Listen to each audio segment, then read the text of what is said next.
Assalamualaikum warahmatullahi wabarakatuh. Selamat pagi, terima kasih sudah menonton video ini. Video ini nggak perlu di-subscribe, apalagi teaser guys, tonton saja. Let's go, enjoy, relax, and stay focused this video.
Bismillahirrahmanirrahim. Assalamualaikum warahmatullahi wabarakatuh.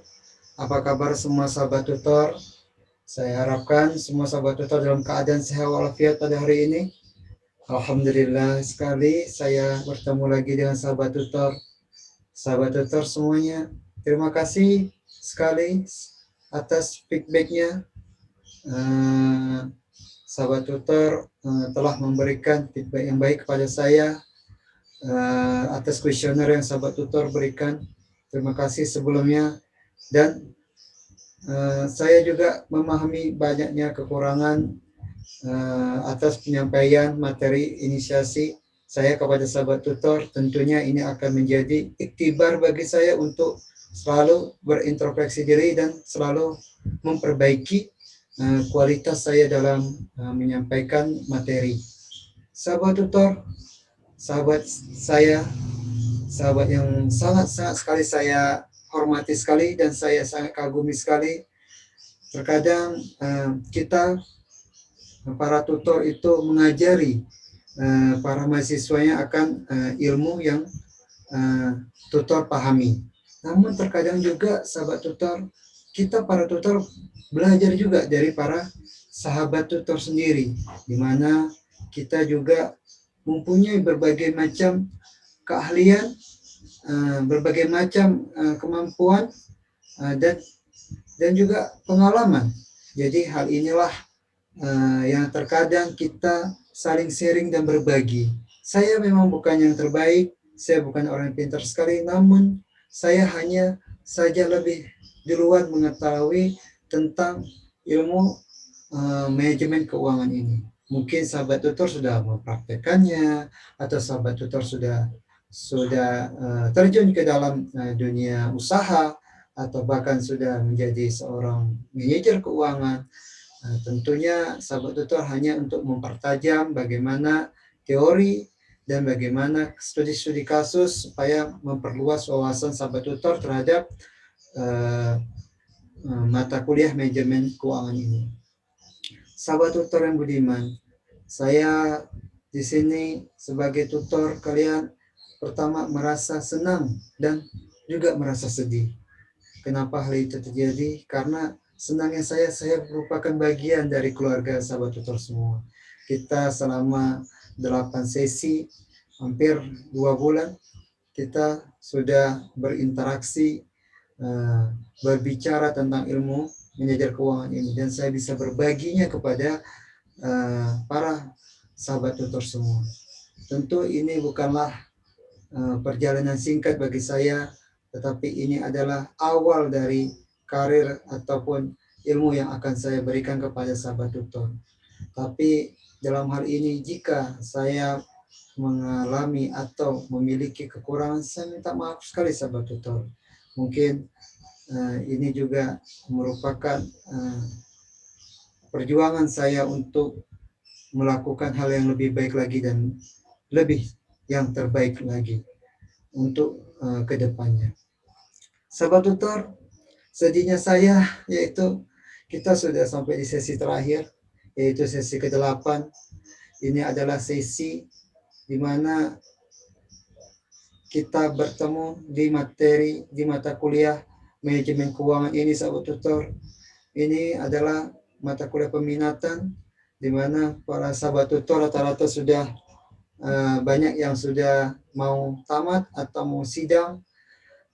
Saya doakan supaya sahabat tutor lancar menjadi seorang sarjana dan ilmunya bisa bermanfaat bagi masyarakat, bagi tempat sahabat tutor bekerja, maupun dimanapun sahabat tutor berwirausaha.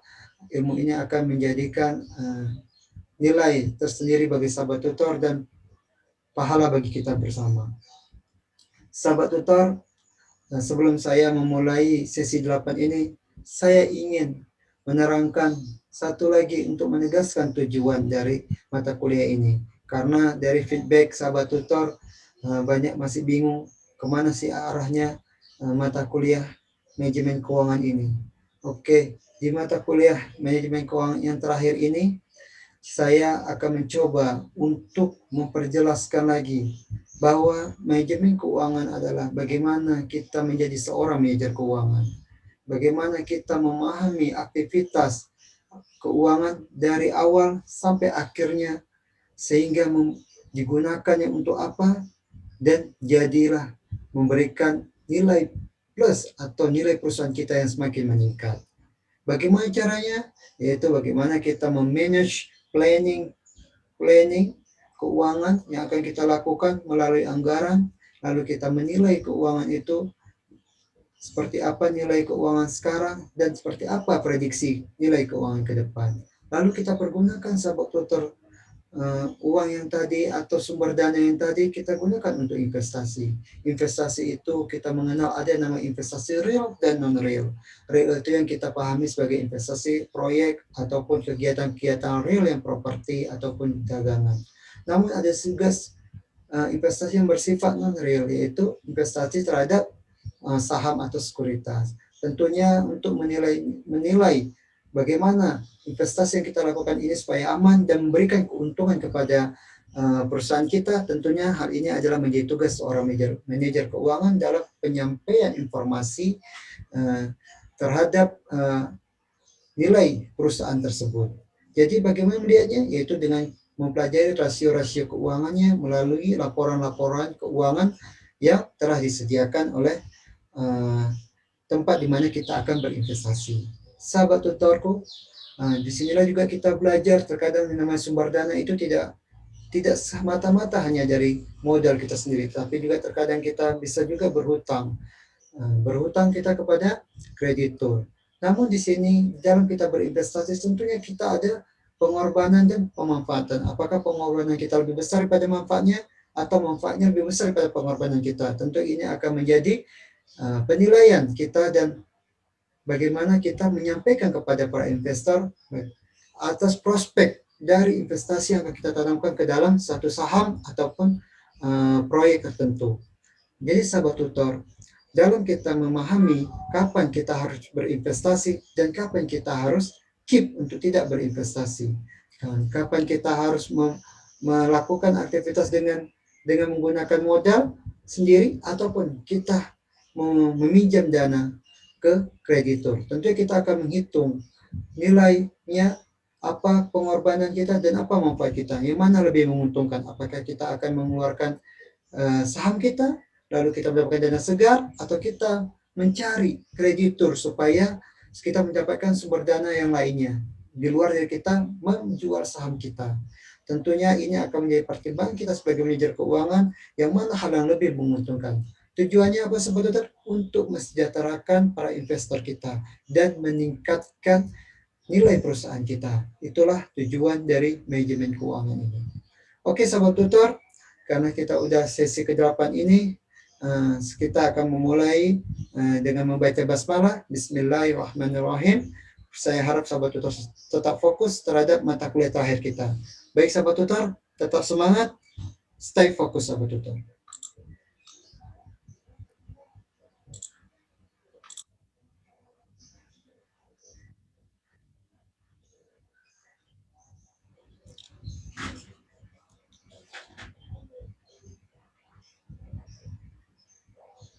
Para sahabat tutor semuanya, kita sudah masuk ke sesi 8, yaitu materi tentang pendanaan jangka panjang, teori opsi, pendanaan hybrid, dan sewa guna. Oke sahabat tutor, kita di sini sudah masuk sesi terakhir sahabat tutor, supaya sahabat tutor tetap fokus. Apa sih yang dimaksud dengan pendanaan jangka panjang? Pendanaan jangka panjang itu sahabat tutor merupakan sumber dana yang memiliki jangka waktu yang panjang, yaitu dari 5 sampai 10 tahun. Jadi biasanya sumber dana yang ini itu relatif nilainya besar sobat tutor. Karena apa? Karena kita tentunya berinvestasi dalam jumlah yang sangat besar pula. Jadi kalau kita ingin memiliki sumber dana jangka panjang itu, maka tentunya nilainya pasti besar. Itu agar kita dapat mencukupi atau memenuhi kebutuhan pendanaan perusahaan kita. Nah, jadi dalam sumber dana jangka panjang ini sahabat tutor itu bisa berbagi sumber, bisa kita melalui dari obligasi, hutang bank, maupun dari modal sendiri. Apa perbedaan dari obligasi dan modal bank? Tentunya kalau obligasi itu memiliki jangka waktu sahabat tutor, yaitu kalau kita umur jangka waktunya itu kurang lebih 5 sampai 10 tahun, maka disebutlah itu sumber dana jangka panjang. Begitu juga dengan hutang bank. Ya. Jadi ada jangka jatuh temponya pula. Tentunya ini juga bunganya juga akan menjadi besar sahabat tutor. Makanya perhitungan dalam sumber dana jangka panjang ini harus mempunyai perhitungan yang sangat matang sekali. Maka seorang manajer keuangan harus bisa mengkalkulasi 1 sampai 10 tahun ke depan itu seperti apa, dan kemampuan kita membayar angsuran atau hutang kita sampai dengan lunas. Nah, begitu kita dalam memandang sumber dana kita dari obligasi dan hutang. Bagaimana dengan sumber dana kita dari modal sendiri? Memang sumber dana dari modal sendiri kita tidak memiliki kewajiban untuk membayar, tetapi dalam hal ini kita harus memberikan manfaat kepada para investor kita yang lebih baik lagi. Bagaimana kita meyakini para investor kita bahwasanya kita dapat memberikan manfaat itu sampai 5 sampai 10 tahun ke depan. Tentunya dengan adanya hal-hal menarik atau kita memberikan satu prediksi-prediksi yang baik akan manfaat atau keuntungan untuk para investor kita, tentunya para investor kita akan menambah sahamnya atau tidak mengambil labanya untuk dipergunakan dalam kegiatan perusahaan. Tentu hal ini akan menjadi sumber dana jangka panjang kita untuk dapat meningkatkan nilai perusahaan dengan laba dan keuntungan yang lebih baik lagi. Bagaimana dengan sumber dana yang melalui obligasi? Apa dimaksud dengan obligasi? Obligasi itu sahabat tutor, surat pengakuan hutang sahabat tutor, di mana kita memberikan surat obligasi itu kepada para investor sahabat tutor. Kita mempunyai jangka waktu tertentu yang wajib kita bayar beserta dengan bunga-bunganya. Prosedurnya menerbitkan saham obligasi ini itu setelah diketahui jumlah dana yang akan kita himpun, tentu kupon obligasi yang akan kita terbitkan. Jadi harus disesuaikan sahabat tutor. Jadi obligasi ini tidak bisa kita keluarkan secara tidak ada perhitungannya atau kita keluarkan secara besar-besaran, tetapi kita harus keluarkan berdasarkan berapa dana yang kita butuhkan. Jadi sama aja ini konsekuensinya itu seperti kita berutang di bank. Jadi kita membutuhkan dana sesuai dengan kebutuhan saja sahabat tutor. Tidak memiliki dana yang tidak kita butuhkan atau selalu menghambur-hamburkan. Nah, jadi untuk mengeluarkan surat obligasi ini, para manajer keuangan harus betul-betul perhitungan yang matang supaya tidak akan terjadi penggelontoran atau penghimpunan dana atau mendapatkan uang yang tidak kita perlukan, sahabat tutor. Nah, tentunya di dalam menerbitkan surat obligasi ini kita harus ada persetujuan dari otoritas pasar modal. Kalau dalam hal ini di Indonesia dengan OJK, Otoritas Jasa Keuangan di Indonesia.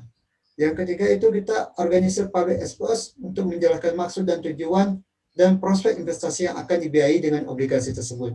Itu tentu sudah saya bilang bahwasanya obligasi tidak bisa dikeluarkan sembarang saja, sahabat tutor. Tentunya harus ada maksudnya, tujuannya, dan prospek investasi ini kemana. Itu yang saya bilang dengan perhitungan yang matang. Jadi para manajer keuangan dan para manajemen di perusahaan itu harus bisa dapat menjelaskan maksud dan tujuan kemana investasi mereka yang akan mereka lakukan supaya uang yang mereka dapatkan dari obligasi ini bisa dimanfaatkan secara efektif dan efisien.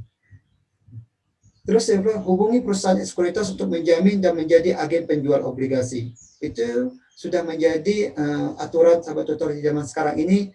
Surat obligasi tidak bisa saja dikeluarkan oleh perusahaan, tentunya harus ada persetujuan dan penjaminan atas investasi yang diberikan oleh para investor ke dalam membeli surat-surat obligasi ini. Ya, dalam hal ini tentu yang menjamin adalah OJK sebagai otoritas pasar modal di Indonesia. Obligasi itu mencantumkan pertama yaitu nilai perusahaan atau nominal plus value-nya.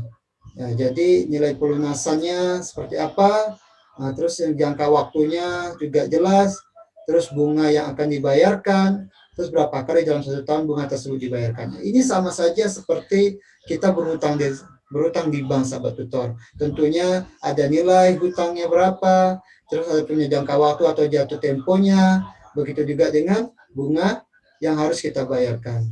Nah, di dalam obligasi juga ada namanya coupon rate. Coupon rate ini dipengaruhi oleh suku bunga yang sedang berlaku seperti suku bunga deposito, seberapa aman obligasi tersebut semakin kecil dan obligasi ini. Sahabat tutor, tentunya kita memahami bagaimana obligasi ini diterbitkan dengan banyak persyaratan. Jadi persyaratan itu juga harus kita patuhi berdasarkan dengan ketentuan yang dikeluarkan oleh OJK, dalam hal ini ada Otoritas Pasar Modal, sebagai penjamin terhadap investasi dari saham obligasi yang kita terbitkan. Nah, ada juga yang namanya saham biasa, sahabat. Saham merupakan surat berharga yang diterbitkan oleh perusahaan di mana dia menyatakan bahwa pemilik saham mempunyai hak kepemilikan atas aset-aset perusahaan. Ya, seperti definisi saham biasanya, sahabat kita. Bahwasanya orang yang memiliki saham tentu akan memiliki hak milik atau control of the firm. Tentu yang kedua dia mendapatkan manfaat atas sahamnya. Yang membeli saham tentu dia dapat manfaat. Apakah manfaatnya? Yaitu dividen.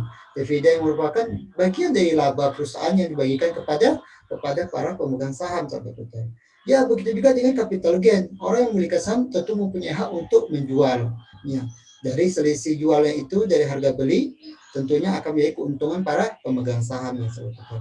Jenis saham-saham ini dibagi atas 2 macam, sahabat tutor. Yang pertama itu saham biasa, yang kedua saham preferred. Tentunya kita sudah tahu apa bedanya saham biasa dan saham preferred. Saham biasa itu memberi karakteristik itu hak suara pemegang saham dapat memilih dewan komisaris. Ini adalah biasanya saham yang memiliki nilai saham di atas 50% komposisinya di perusahaan. Jadi dia memiliki hak suara dalam pemegang saham. Tapi tentunya kalau misalnya dia memiliki saham kurang dari 50%, biasa hak suaranya sangat kecil sekali. Begitu juga karakteristiknya hak orang menggunakan saham biasa itu hak didahulukan bila organisasi menerbitkan saham baru. Nah, jadi bisa Jika perusahaan itu menerbitkan lagi saham baru, maka dia mempunyai hak untuk membeli duluan. Sebelum dilemparkan ke dalam pasar saham. Yang selanjutnya itu tanggung jawab yang terbatas pada jumlah yang diberikan saja. Itu yaitu sesuai dengan komposisi dalam dia investasi saham di perusahaan tersebut. Ya tentu kalau misalnya dia pemegang saham minoritas, ya haknya juga terbatas sebesar minoritasnya. Kalau dia saham mayoritas, tentu dia punya hak yang sangat lebih luas lagi dibandingkan saham yang pemilik saham minoritas. Kalau saham free preference ini berbeda lagi. Preference saham ini dia memiliki berbagai tingkatan yang dapat diberikan dalam karakteristik yang berbeda. Jadi preference ini memiliki satu keistimewaan, privilege, di mana dia tidak mempedulikan bahwa sahamnya, bahwa perusahaan itu untung atau rugi. Jadi dia tetap akan mendapatkan dividen yang sama dan dividen yang sesuai dengan perjanjian. Inilah saham preference. Dia mempunyai prioritas yang sangat tinggi terhadap pembagian dividen. Karena saham preference ini tergantung dari kesepakatannya. Jadi konvertibilitasnya dapat ditukar menjadi saham biasa bila kesepakatan antara pemegang saham dan organisasi penerbit terbentuk. Jadi orang yang memiliki saham preference itu bisa mendapatkan saham biasa atau menjadi pemegang saham di dalam organisasi itu, tergantung bagaimana kesepakatannya. Jadi ini sama aja kita menanam suatu modal kita ke dalam perusahaan tersebut dan kita mendapatkan dividen itu flat. Jadi kita nggak peduli mau perusahaan itu untungnya besar ataupun untuk perusahaan itu rugi besar, tetap kita mendapat nilai dividen yang flat sesuai dengan kesepakatan di awal. Begitulah perbedaan antara saham biasa dan saham preferred. Saham biasa juga ada persyaratan dan prosedur penerbitan saham. Jadi perusahaan penerbit harus berbentuk PT besar karena biaya emisi cukup besar dan sebagian bersifat tetap, dan baik karena diharapkan berkembang di masa yang akan datang. Jadi tentunya kalau kita ingin menerbitkan saham, ya jelasnya perusahaan ini sudah terbuka, yaitu sudah masuk ke dalam ranah pasar modal, yaitu terdaftar di dalam Bursa Efek Indonesia. Jadi dan juga dia memperoleh persetujuan dari OJK. Tentu dia jelas mendapat izinnya, dia menerbitkan saham. Tentunya ini adalah izin-izin yang diakui oleh peraturan pemerintah Indonesia. Yang berikutnya adalah hutang. Inilah salah satu sumber dana yang kita pelajari dari sesi kemarin tentang bagaimana kita mendapatkan sumber dana dari hutang. Hutang itu merupakan salah satu sumber pendanaan jangka panjang yang biasanya disediakan oleh perbankan yang disebut dengan kredit investasi. Biasanya orang berhutang itu bisa terkadang lama, sahabat tutor, bisa lebih dari 5-10 tahun. Namun ada juga hutang itu yang tidak sampai 5 tahun, 1-2 tahun saja, atau 3 tahun, tergantung perjanjian kontrak kreditnya seperti apa. Dan kebutuhan dari perusahaan itu akan dana seperti apa. Jadi di dalam kita berhutang, manajer keuangan itu harus bisa memastikan berapa dana yang dibutuhkan, berapa lama yang dia harus bayar sampai pelunasan, dan bagaimana dia bisa membayar bunganya juga, sehingga bisa diakumulasi dengan keuntungannya. Jika keuntungannya itu masih besar pada bunganya, maka kita bisa melakukan sumber pendanaan dari hutang. Kredit jenis ini menyarankan debitur atau peminjam membayar bunga tentunya dengan angsuran. Tentunya itu yang sifat seperti biasa, sahabat tutor. Tentunya kita ada pembayaran angsuran itu sudah plus bunga. Jadi terkadang juga ada sih yang bank-bank yang hanya membayar bunga saja jika kita belum sanggup bayar pokok karena lagi keadaan perusahaan belum baik seperti keadaan sekarang ini COVID, banyak perusahaan-perusahaan yang tidak sanggup lagi membayar hutang, sehingga diberikanlah suatu kebijakan restrukturisasi kredit, yaitu para peminjam atau debitur hanya membayar bunganya saja, sehingga nanti setelah pandemi ini selesai baru para debitur akan membayar angsurannya. Jadi itulah yang bisa dilakukan oleh para debitur dalam dia berhutang. Jadi itu bisa disesuaikan kondisinya sama kreditur nantinya.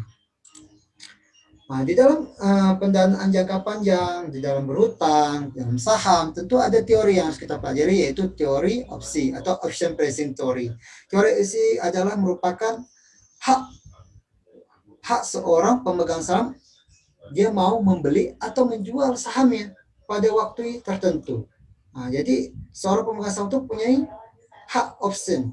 Nah, hak ini dia bisa dia membeli ataupun dia menjual sahamnya. Nah, jadi kalau saya membeli itu namanya call option.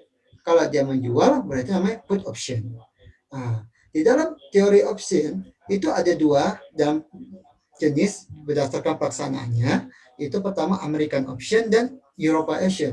American option ini seorang pemegang saham itu bisa menjual atau membeli saham orang lain atau menjual sahamnya sendiri itu kapanpun, dia lebih fleksibel. Tetapi ada tetapi ya sahabat tutor, dia memiliki biaya yang besar. Karena kenapa? Karena dia bisa menjual ataupun melakukan transaksi per trading saham itu kapanpun, sehingga dia tidak ditentukan oleh waktu, dan biayanya atau harga dari saham itu biasanya tinggi sahabat tutor. Tapi jika yang dia beli itu memiliki harga yang bagus, maka ini bisa saja dilakukan. Yang penting dia mendapatkan keuntungan atau capital gain-nya. Dia ada capital gain-nya atau memberikan dividen yang besar, ya sehingga seberapa besar pun pricing harga dari saham atau biaya yang harus dia keluarkan, maka itu akan tertutupi dengan keuntungan dia. Ini dari American option.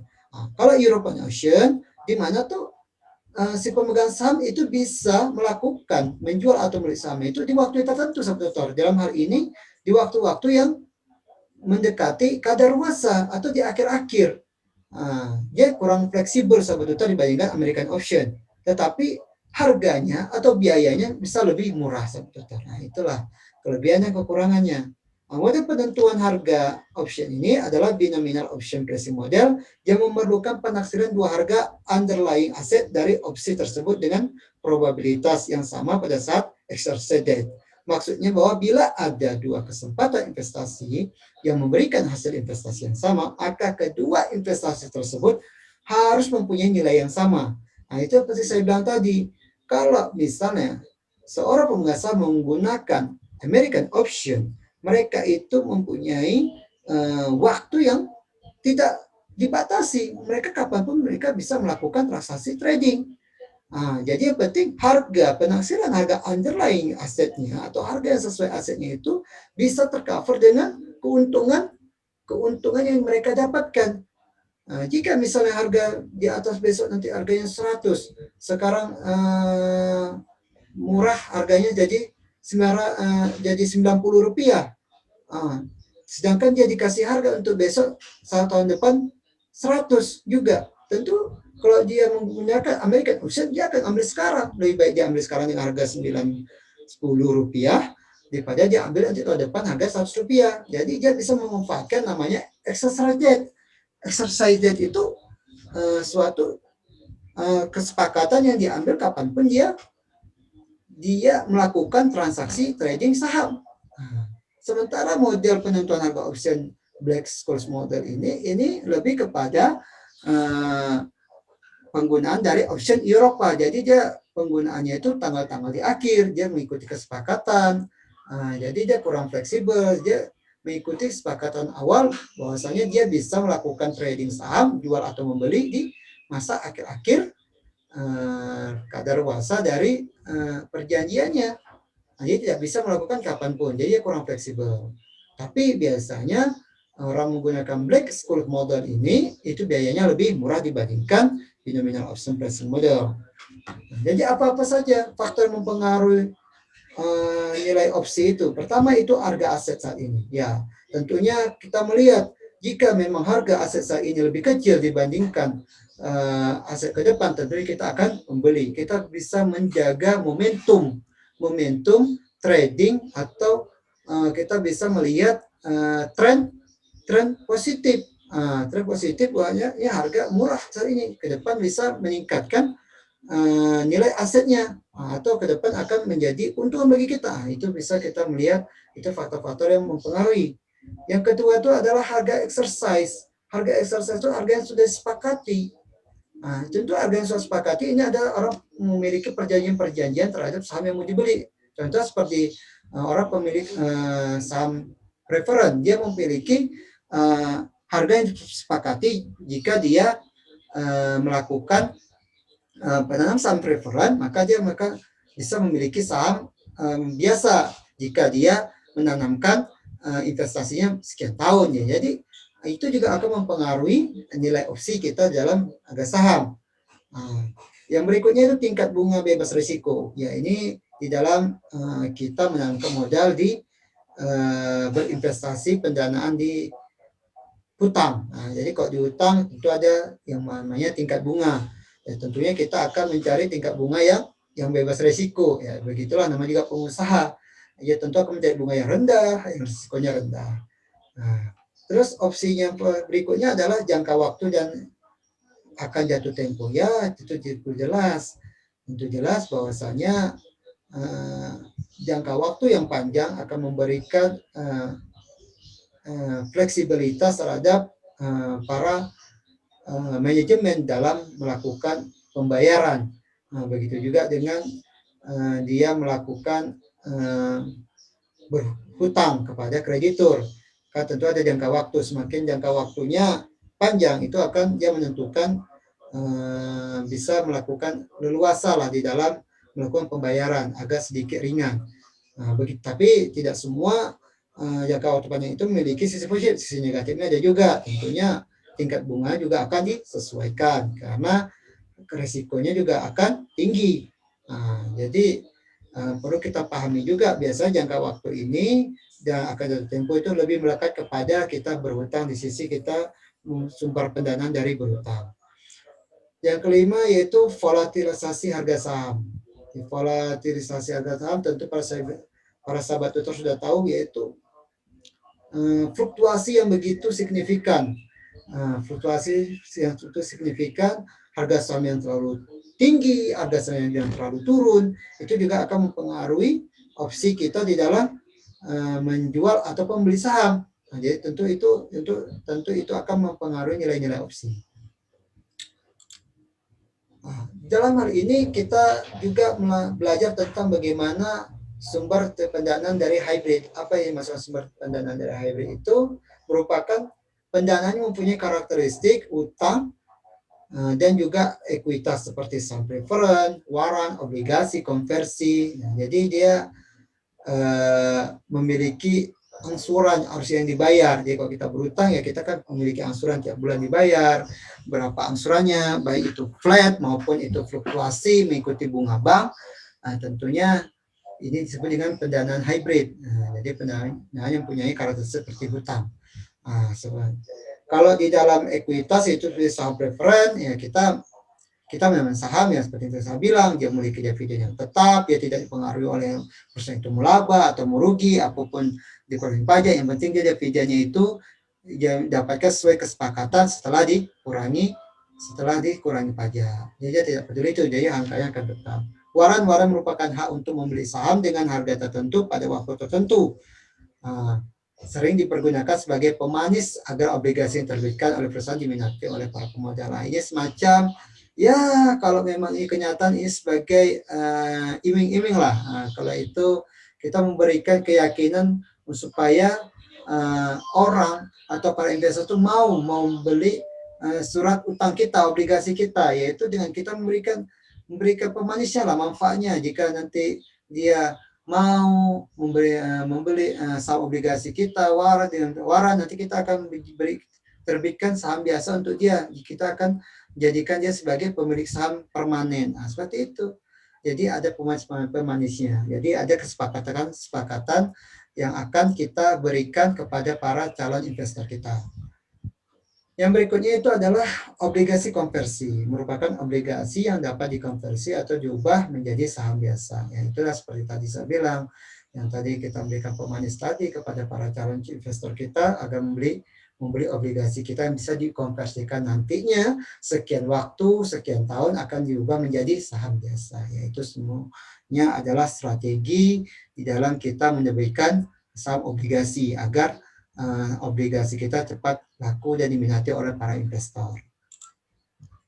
Terus di dalam pendanaan juga kita kenal dengan namanya leasing atau sewa guna. Ini biasanya kita pendanaan melalui aktiva tetap biasanya. Jadi kita kok misal mau memiliki modal aktiva tetap ini tidak berupa uang, biasanya alat berat, kendaraan, itu kita melakukan dengan kegiatan sewa menyewa atau sewa guna. Leasing merupakan cara untuk dapat menggunakan suatu aktiva tanpa harus memilih aktiva tersebut. Biasanya disebut dengan sewa guna. Jadi ya seperti lainnya sewa menyewa lah. Kita sewa alat, nanti alat itu kita bayar per bulan berapa, tapi kita tidak membelinya karena ketidakmampuan dana kita misalnya. Jadi kita melakukan sewa menyewa. Jadi perlu kita tahu juga sewa menyewa ini juga memiliki jenis-jenis. Jenis-jenisnya itu yaitu sell of the lease, sell and the lease back. Pada bentuk ini perusahaan menjual aktiva yang dimilikinya kepada perusahaan sewa guna, kemudian menyewanya kembali dengan perusahaan tersebut karena memerlukan kas dalam jumlah cukup besar, tetapi juga masih memerlukan aktiva yang di sell dan di lease back tersebut. Ini yang kita bilang sebut juga kalau istilah-istilah lapangan itu adalah aset yang disekolahkan lah. Misalnya kita butuh operasional perusahaan, kita butuh dana nih untuk perusahaan kita nggak punya dana, daripada kita jual nanti kita nggak bisa mempergunakan alat kita, jadi kita leasingkan. Kita leasingkan tentunya kita memerlukan lembaga pembiayaan seperti finance multi finance atau finance company. Nanti kita sewakanlah kepada mereka. Jadi kita jual kepada mereka, kita agunkan lah istilahnya. Nanti kita list lagi kembali. Jadi jatuhnya ini seperti kita agunkan lah. Kita agunkan, jadi alatnya itu tetap kita gunakan juga. Jadi ya ini merupakan seperti kita sekolahkan lah. Jadi bentuk ini kita jual aktiva tersebut kepada perusahaan sewa guna itu, tapi alat itu tetap kita pakai gitu. Kita sewa juga gitu. Kita dapat dana di kita jual, tapi alatnya di kita tetap ada di kita. Biasa perusahaan finance itu ada. Yang kedua kita melakukan operating lease, itu sewa terhadap kegiatan operasional. Pada bentuk ini pihak lessor atau penyewa itu menyediakan jasa pembayaran dan juga pemeliharaan karena itu disebut dengan service lease. Jadi kita ini murni sewa gitu. Jadi kita benar-benar nyewa kepada para pemilik alat, kita sewa pembayarannya dan juga pemeliharaannya disebut sebagai service. Jadi alat yang kita sewa itu pemeliharaannya orang itu yang perbaiki, kita hanya pemakai saja. Jadi operating lease itu lebih kepada kita murni sewa, kita tidak dibebankan terhadap pemeliharaan maupun servis jika ada kerusakan. Yang berikutnya adalah financial atau kapitalis. Pada jenis ini kontrak sewa guna mempunyai karakteristik seperti tidak memberikan jasa pemeliharaan, tidak dapat dibatalkan selama periode kontrak, full amortis pada akhir periode kontrak, aktiva menjadi milik penyewa. Ini namanya sewa milik. Kalau kita istilahnya kita sewa, tapi itu jadi milik kita. Ya sama kita kayak beli alat tapi kredit lah, kita pakai sewa milik. Jadi nggak bisa kita, bisa rusak ya kita sendiri yang perbaiki. Jika nggak bisa kita batalkan kontraknya, kita harus selesaikan sampai masa kontrak. Dan itu jika kita selesai, dah habis masa sewanya, itu akan menjadi milik kita alatnya. Itu sewa milik. Itu sama sepertinya kita sewa-sewa di bank maupun di perusahaan-perusahaan multi finance. Di dalam pendanaan itu tentunya mempunyai tujuan. Jadi tujuan kita untuk melakukan pendanaan atau mendapatkan sumber dana itu apa tujuannya? Untuk pertama kita bisa melakukan merger atau akuisisi. Ini merupakan alternatif untuk melakukan perluasan usaha. Jadi kalau kita memang ingin mendapat sumber dana baru misal perusahaan kita, ya kita mau aja di merger supaya perusahaan kita tidak mengalami kebangkrutan atau diambil alih, akan aja ke orang lain, diakuisisi saja ya agar untuk menyelamatkan perusahaan kita. Jadi ini juga merupakan salah satu strategi dalam ekspansi dan perluasan usaha. Apa saja maksud dengan merger? Merger itu menggabungkan dua perusahaan menjadi satu, di mana perusahaan yang memerger atau mengambil atau membeli semua aset dan hutang perusahaan yang dimerger, sehingga perusahaan yang memerger memiliki minimal 50% saham dan perusahaan yang dimerger itu berhenti operasi. Jadi dua saham ini menjadi satu, sehingga satu saham itu tidak ada lagi hilang namanya mengikuti perusahaan yang dimerger. Nah, itu contoh seperti Bank OCBC atau Bank Mandiri. Nah, Bank Mandiri kan itu salah satu yang dimerger. Nah, itu dulu ada Bank BPD, Bank Pembangunan, Bank Bumi Daya, jadi sekarang menjadi satu nama Bank Mandiri. Itu salah satu kegiatan merger. Jadi menghilangkan histori atau nama bank yang lama menjadi bank baru. Begitu juga dengan akuisisi. Akuisisi itu ada pengambilan alih sebuah perusahaan tanpa merubah nama perusahaan itu, tetap perusahaan itu tak ada, cuma kepemilikannya aja berganti. Gitu. Dulu seperti perusahaan, contohnya yang diambil alih seperti TPI. Dulu kita mengenal dulu televisi pendidikan Indonesia. Dulu itu kan punyanya keluarga Cendana. Nah, sekarang sudah diambil alih oleh MMC Group. Jadi diakuisisi dia. Jadi itu dia tidak hilang, tetap ada TPI itu sekarang menjadi MMC sih sekarang. Kalau dulu waktu diambil alih tetap nama TPI, cuma pemiliknya sudah berbeda. Pemiliknya sudah berbeda, ya itu tidak dimiliki lagi oleh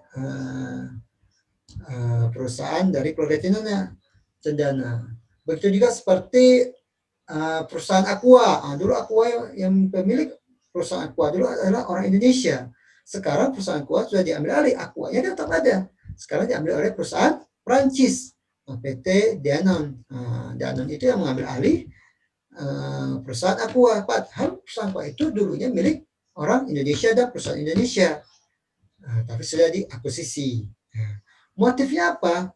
Motif dalam merger dan akuisisi ini pertama, pertumbuhan perusahaan diharapkan lebih cepat dan daripada harus membangun unit usaha sendiri. Ya, ini yang bisa katakan kalau kita melakukan merger atau akuisisi, tentunya itu akan mengurangi kos kita di dalam kita membangun ekspansi usaha di daerah-daerah. Contoh di Indonesia lah misalnya. Jadi kita mau ekspansi ini ke daerah-daerah. Perusahaan kita ada di Jawa, kita mau ekspansi ke wilayah timur dan wilayah barat. Supaya mengurangi biaya, ya kita bisa melakukan media dengan perusahaan-perusahaan lokal atau perusahaan-perusahaan besar, itu bisa kita lakukan. Begitu juga dengan akuisisi, kita harus cari pemodal yang kuat, yang besar, supaya kita bisa membangun unit usaha tersendiri di daerah-daerah. Begitu juga dengan pemanfaatan manajemen. Manajemen salah satu perusahaan yang digabungkan lebih baik dari satunya, ada pemanfaatan akumulasi loss dan penghematan pajak. Tentunya dengan kita bermerger dengan perusahaan besar, kita akan menjadi satu manajemen yang kuat, manajemen yang profesional. Jadi itu salah satu motif dari merger dan akuisisi. Transaksi merger dan akuisisi hanya akan terjadi bila akan menguntungkan kedua belah pihak. Ya, tentu hal ini yang namanya bisnis tentu akan memberikan keuntungan bagi si pembeli dan si penjual. Jadi tidak boleh satu saja yang untung, sehingga akan menjadi sinergi yang kuat antara si penjual dan si pembeli perusahaan tersebut. Di dalam kita akuisisi juga kita mengenal yang namanya restrukturisasi. Ini lebih kepada internal. Yang tadi kan eksternal itu, jadi dua perusahaan satukan atau perusahaan itu diambil alih oleh perusahaan lain. Ini kita internal restrukturisasi organisasi. Restrukturisasi organisasi ini kalau kita di akunting kita belajar activity based management, atau kita juga belajar activity based costing. Jadi restrukturisasi ini harus ada perhitungan juga. Sahabat tutor ini tidak sembarang restruktur organisasi. Contoh kita banyak sekarang ini tentunya di pemerintahan. Pemerintah kan tidak mencari keuntungan sebenarnya, Tapi sekarang pemerintah mencari keuntungan ya sahabat tutor, dia melakukan penghematan-penghematan, jadi makin lama makin ramping dia. Kalau di pemerintahan itu dia makin lama makin ramping. Jadi biro-biro yang nggak diperlukan atau unit-unit yang nggak diperlukan mungkin bisa dihapuskan saja, atau bisa disatukan, atau pun ya dipisahkan juga bisa. Jadi restruktur organisasi ini ada perhitungan kalau kita di dalam dunia akuntansi kita belajar namanya activity ABC, activity based costing, dan ABM, activity based management. Nah, segala sesuatu itu harus ada perhitungan biayanya. Nah, atau restrukturisasi ini semakin besar. Nah, itu seperti tadi. Jika kita melakukan merger dan akuisisi, ya, tentunya maka organisasinya akan lebih besar karena dua perusahaan yang punya organisasi masing-masing kita satukan sehingga menjadi gemuklah dia. Nah, jadi manajemen ini manajemen dari perusahaan lama, ini manajemen dari perusahaan baru. Jadi restrukturisasi itu bisa makin ramping, juga makin besar. Makin ramping itu biasanya perusahaan pemerintah dan perusahaan swasta yang sudah berjalan. Kalau makin besar itu biasa perusahaan yang bergabung. Restrukturisasi ini perampingan terhadap struktur organisasi ya sahabat tutor. Oke, ya ada juga disebut dengan reorganisasi. Reorganisasi itu lebih kepada unit-unit atau divisi-divisi. Jadi reorganisasi dan aspek finansial dilakukan untuk memperkecil beban finansial yang tetap sifatnya. Asumsinya bahwa perusahaan yang masih mempunyai kemampuan operasional yang baik dan masih mampu menutupi biaya-biaya operasi. Reorganisasi dan konsolidasi dilakukan dengan cara melakukan penghematan biaya, pengeluaran-pengeluaran yang tidak perlu, atau ditunda ataupun dibatalkan, atau menjual aktiva-aktiva yang tidak diperlukan, divisi-divisi atau unit yang tidak menguntungkan dihilangkan saja atau digabungkan, menunda rencana ekspansi sampai situasi dinilai telah menguntungkan. 5. Memanfaatkan kas yang ada, tidak menambah hutang, kalau dapat dikurangi. Nah, dikurangi dari hasil penjualan aktiva yang tidak diperlukan, dan menjaga likuiditas dalam jangka pendek, mungkin sekali profitabilitas dikorbankan. Nah, jadi reorganisasi ini lebih kepada kita menghilangkan divisi-divisi yang ada gitu, sebetulnya divisi-divisi yang tidak menguntungkan. Misalnya misalnya kita ada divisi pembelian misalnya. Pembelian ini kita sudah ada divisi gudang, kenapa enggak pembelian itu kita masukkan ke divisi keuangan saja lah adalah. Jadi di bagian keuangan saja karena kita tidak begitu perusahaan besar sehingga perlu ada divisi khusus untuk pembelian. Nah, begitu juga dengan divisi lainnya yang tidak menguntungkan ya seperti divisi keamanan misalnya ya kita satukan aja lah ke divisi bagian umum misalnya ya, bisa saja itu suatu penghematan biaya dan bisa menjadikan lebih efektif dalam aktivitas perusahaan. Likuiditas merupakan jalan terakhir. Nah, jadi pendanaan yang kita sumber dana yang kita lakukan, penghematan dana itu untuk menghindari terjadinya likuiditas perusahaan, yaitu kebangkrutan. Restrukturisasi, reorganisasi, semua itu ada penyelamatan, proses dari penyelamatan agar perusahaan tidak likuidasi. Nah, jadi likuidasi ini para kreditur berpendapat bahwa proses perusahaan tidak menguntungkan lagi. Nah, maka apa? Kalau tidak menguntungkan lagi, apa harus dilakukan ya? Salah satunya itu seperti yang kita bahas tadi, restrukturisasi dan reorganisasi merupakan cara untuk supaya perusahaan tidak terjadi likuidit. Prioritas yang harus dilakukan pada perusahaan likuidasi, pertama itu kewajiban terhadap karyawan. Jadi kalau misalnya perusahaan itu bangkrut, dia wajib membayar gaji karyawannya terlebih dahulu. Nah, terus dia membayar pajak pada pemerintah, terus dia baru pengguna aktif yang digunakan dijual, dipakai untuk lunasi utang-utang yang dijamin dengan agunan. Jadi misalnya dia utang-utang ke bank baru diselesaikan yang diagunkan. Tapi kalau ada misalnya aktiva-aktiva yang tidak diagunkan itu wajib untuk membayar gaji karyawan dan pajak. Sisanya barulah dia bisa menggunakan untuk melunasi para kreditor umum, yaitu ketiga utang-utang dagang ke para vendor, baru bisa dilakukan itu terakhir. Tapi yang pertama yang harus dilakukan adalah pembayaran hutang kalau perusahaan itu likuidasi. Yang harus dia wajib, yang pertama dia penuhi itu adalah pembayaran hutang, gaji karyawannya. Yang kedua dia bayar pajaknya, pajak terhadap pemerintah. Yang ketiga dia harus bayar hutang kepada kreditur, dalam hal ini perbankan, di mana hutang-hutang yang diagunkan itu harus bisa menutupi atau melunasi hutangnya terhadap para kreditur, dan sisanya semua itu setelah terpenuhi baru dibayarkan kepada para vendor atau kreditur umum.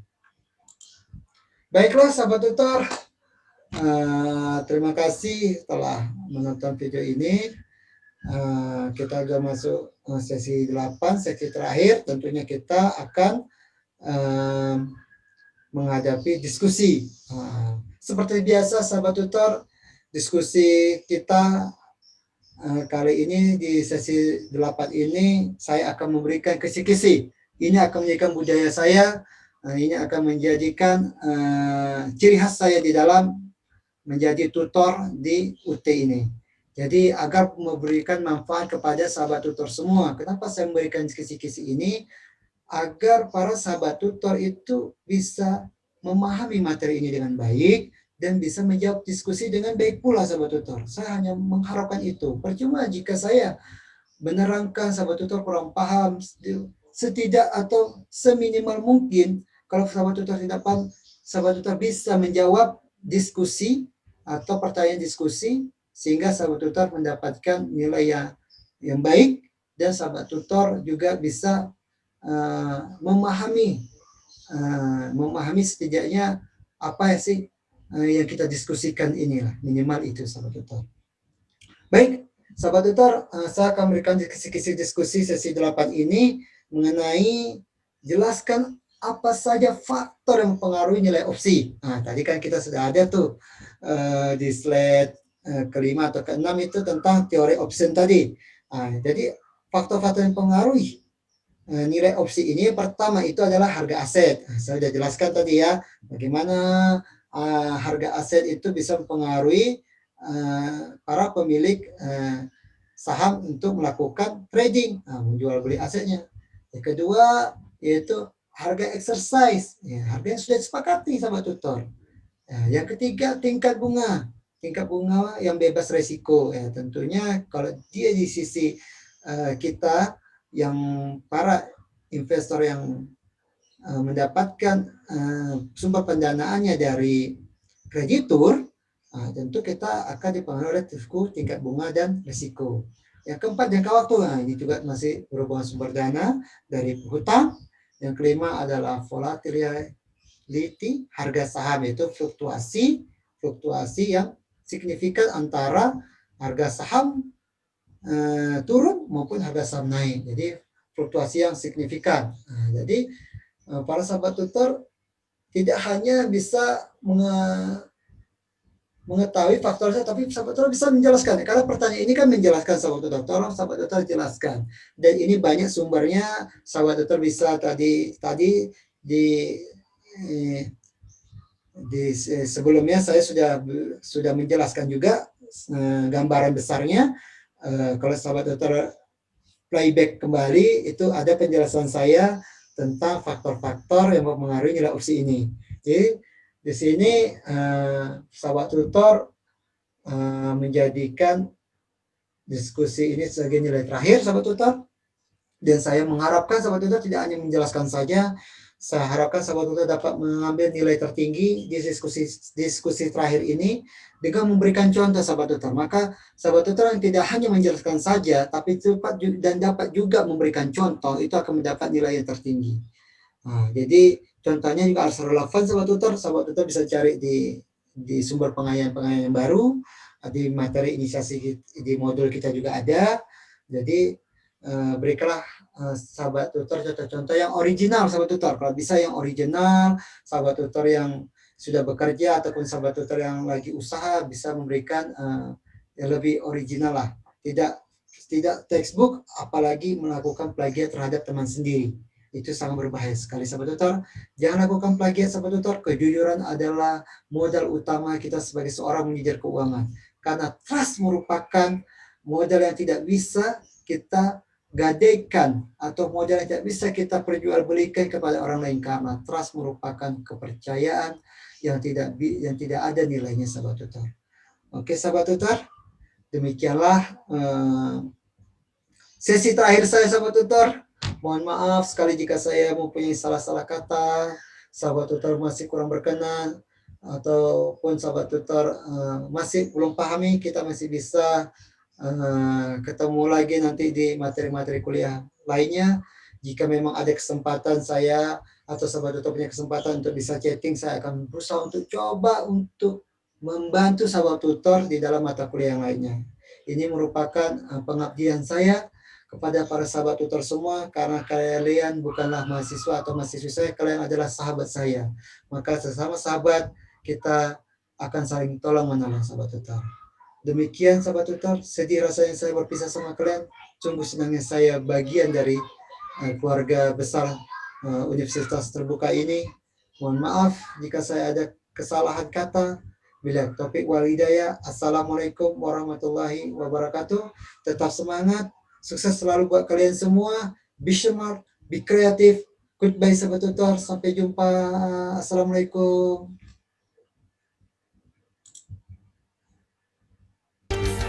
Terima kasih sudah nonton video ini.